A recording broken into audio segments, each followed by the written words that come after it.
تو سردیوں کے حوالے سے میں ایک مسئلے کی نشاندہی کرنا چاہتا ہوں۔ پہلی بات تو یہ ہے، ہمیں کم از کم شرعی مسائل میں بہت زیادہ احتیاط کرنی چاہیے۔ اگر ہمیں کسی مسئلے کا پتہ نہیں ہے تو فَاسْأَلُوا أَهْلَ الذِّكْرِ إِن كُنتُمْ لَا تَعْلَمُونَ، ہمیں کسی سے پوچھنا چاہیے، خود سے مفتی نہیں بننا چاہیے کہ جو دل میں آیا کہہ دیا۔ بس اوقات اب یہ لوگ کہہ رہے ہوتے ہیں جی اگر آپ نے چادر اوپر اوڑھی ہوئی ہے تو چادر کے اندر اگر آپ نے ہاتھ ڈالے ہیں تو یہ مکروہ ہے۔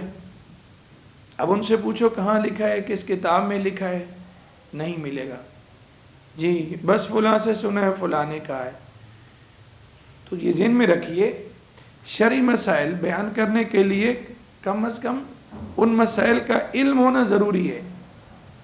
تب آپ جا کے آگے بیان کریں۔ ایسے نہیں ہے جو دل میں آیا کر دیا۔ تو مسئلہ یہ ذہن میں رکھیے، اگر کسی بندے نے اس طریقے کا کوئی کپڑا پہنا ہوا ہے، اس طریقے سے کوئی جبہ پہنا ہوا ہے کہ ہاتھ بالکل اندر ہیں اور باہر نکل نہیں سکتے، مشکل ہے، تو اس طریقے سے اپنے آپ کو لپیٹ کے نماز پڑھنا، تو یہ ہاتھ اندر ہوں تو یہ درست مکروہ ہے۔ یہ جو ہم عام طور پر چادر لیتے ہیں، اس کے اندر اگر کسی نے ہاتھ ڈالے ہیں تو آرام سے باہر نکل آتے ہیں۔ تو شرعاً یہ کوئی مکروہ نہیں، کوئی ناجائز نہیں، کوئی خلاف سنت نہیں، بلکہ اس کے جواز پر تو ایک حدیث مبارک ہے، مسلم شریف کی حدیث مبارک ہے، حضرت وائل بن حجر رضی اللہ تعالیٰ عنہ اس کے راوی ہیں،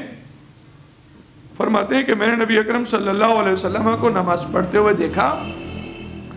رفع یدیہ حین دخل فی الصلاۃ کبرا،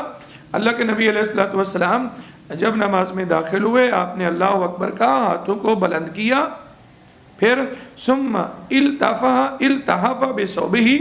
اپنے آپ کو کپڑے کے ساتھ لپیٹ لیا، ثم وضع یدہ الیمنی علی الیسری، اپنے دائیں ہاتھ کو بائیں ہاتھ کے اوپر رکھا، پھر فلما اراد ان یرکع اخرج یدیہ من الثوب، یہ مسلم شریف جلد اول صفحہ نمبر 173 پہ یہ حدیث مبارک موجود ہے کہ اللہ کے نبی علیہ السلام نے جب رکوع میں جانے کا ارادہ کیا تو اللہ کے نبی علیہ السلام نے اپنے ہاتھ کپڑے کے باہر سے نکالے اور پھر آپ نے رکوع فرمایا۔ تو لہٰذا ایسے اپنے پاس سے مسائل اس طرح نہ بیان کیجئے کہ وہ غلط ہوں اور لوگوں میں ایسے غلط پھیلتے جائیں، اور پھر ہمیں بھی احتیاط کرنا چاہیے، اگر ہمارے پاس کوئی اس طرح کا مسئلہ آتا ہے، اگر ہم جانتے ہیں ٹھیک ہے پھر تو اس کو شیئر کریں، وہ کرنا کم از کم کسی سے تصدیق کرنے کے بعد پھر آگے اس کو سینڈ کریں۔ تاہم ایک ساتھ یہ مسئلہ ذہن میں رکھیے، اگر آپ چادر پہنتے ہیں اور منہ کے اوپر چادر ڈال لیتے ہیں، سردی کی وجہ سے منہ چھپا لیتے ہیں، تو یہ منہ چھپانا یہ مکروہ ہے آپ کے لیے، کہ بھلے جیسی بھی ہے سردی ہے تو اس قدر بھی سردی نہیں ہے کہ اس قدر آپ کو عذر نہیں ہے کہ آپ کا یہ عذر ضائع ہو جائے گا۔ تو لہٰذا مرد حضرات جب آپ نماز پڑھ رہے ہوتے ہیں تو آپ کو منہ چھپا کے نماز نہیں پڑھنی چاہیے۔